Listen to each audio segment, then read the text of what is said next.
স্বৈরশাসক বাশার আল আসাদকে হটিয়ে গত রোববার পুরো সিরিয়ার নিয়ন্ত্রণ নেয় ইসলামীপন্থী দল হায়াত তাহরির আল শাম।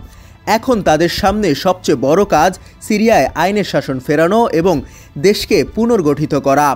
সুন্নি ইসলামীপন্থী এই দলটি আগে থেকেই তুরস্কের সীমান্তবর্তী অঞ্চল ইদলিবে সরকার পরিচালনা করছে। সেখানকার সরকার প্রধান মোহাম্মদ আল বশিরকেই পুরো দেশের প্রধানমন্ত্রীর দায়িত্ব দিয়েছে তারা।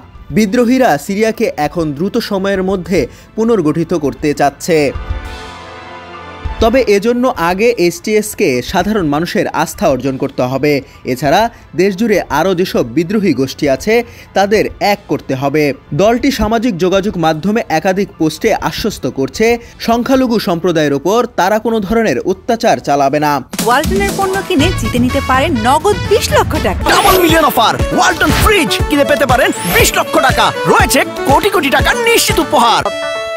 আসাদ পালিয়ে যাওয়ার পর তার পুলিশ বাহিনীর রাজধানী দামেস্কে থেকে উধাও হয়ে গেছে। এখন দামেস্কে যেসব পুলিশকে দেখা যাচ্ছে তারা সবাই ইদলিব থেকে এসেছে। তাদের পোশাকে ইসলামের বিভিন্ন চিহ্ন রয়েছে। বিদ্রোহীরা প্রথমে আলেপ্পো দখল করেছিল। সেখানকার পরিস্থিতি ইতিমধ্যে তারা নিয়ন্ত্রণে নিয়ে এসেছে।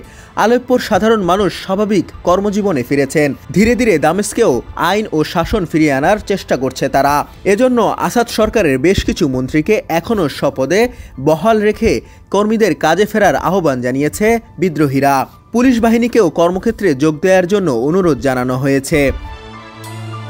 এদিকে স্বৈরশাসক আসাদের কুখ্যাতি ছিল তার ভয়ঙ্কর কারাগারগুলো নিয়ে। সেখানে বিরোধী মতের মানুষকে বছরের পর বছর আটকে রাখা হতো। তাদের ওপর চালানো হতো অমানবিক নির্যাতন। বিদ্রোহীদের কমান্ডার আবু মোহাম্মদ আল জুলানি এক বিবৃতিতে জানিয়েছেন বাশার আল আসাদের তৈরি সব কারাগার বন্ধ করে দেবেন তিনি। এছাড়া বাশার যেসব নিরাপত্তা বাহিনী গড়েছিলেন সেগুলো বিলুপ্ত হবে। নতুন অন্তর্বর্তী প্রধানমন্ত্রী মোহাম্মদ আল বশির বলেছেন, সাধারণ মানুষের ওপর নির্যাতন চালাতে আসাদকে যেসব সামরিক কর্মকর্তা সহায়তা করেছেন এবং তার যেসব সহযোগী ছিল তাদের সবাইকে বিচারের আওতায় আনা হবে। এক্ষেত্রে কোনো ছাড় দেয়া হবে না। শাহাদাত তনিম, ডেস্ক রিপোর্ট, সমকাল।